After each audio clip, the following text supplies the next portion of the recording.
ইতিহাস ঘাটলে দেখা যায় ক্রিকেটের নিয়মকানুন প্রায় সময়ই পরিবর্তন করে থাকে ক্রিকেটের সর্বোচ্চ নিয়ন্ত্রক সংস্থা আইসিসি। কোনো নিয়ম দীর্ঘদিন চলার পর নতুনত্বের খোঁজ করে বোর্ড সদস্যরা। ধারণা করা হচ্ছে আইসিসি এবার ওয়ানডেতে 2টি বল ব্যবহারের নিয়ম পরিবর্তন করার চিন্তা করছে।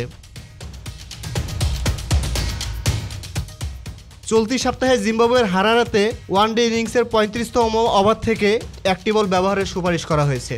আইসিসি বোর্ডের প্রধান নির্বাহীর কাছে এমন সুপারিশ করেছে ছেলেদের ক্রিকেট কমিটি, যেখানে বলা হয়েছে 2টি বলের মধ্যে ইনিংসের 35তম ওভার থেকে যে কোনো 1টি বল ব্যবহার করবে এবং সেই সিদ্ধান্ত নেবে ফিল্ডিং দল।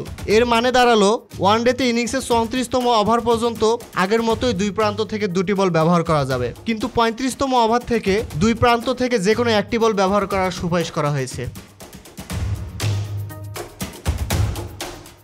ক্রিক ইনফোর গতকালের এক প্রতিবেদনে জানা গেছে বল পরিবর্তনের যে সুপারিশটি করা হয়েছে তাতে এই মাসের মধ্যেই বোর্ডগুলোকে তাদের মতামত জানাতে হবে।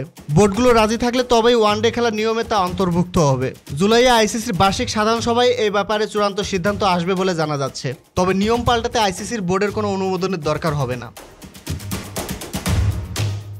Zahid Hasan, BD archive.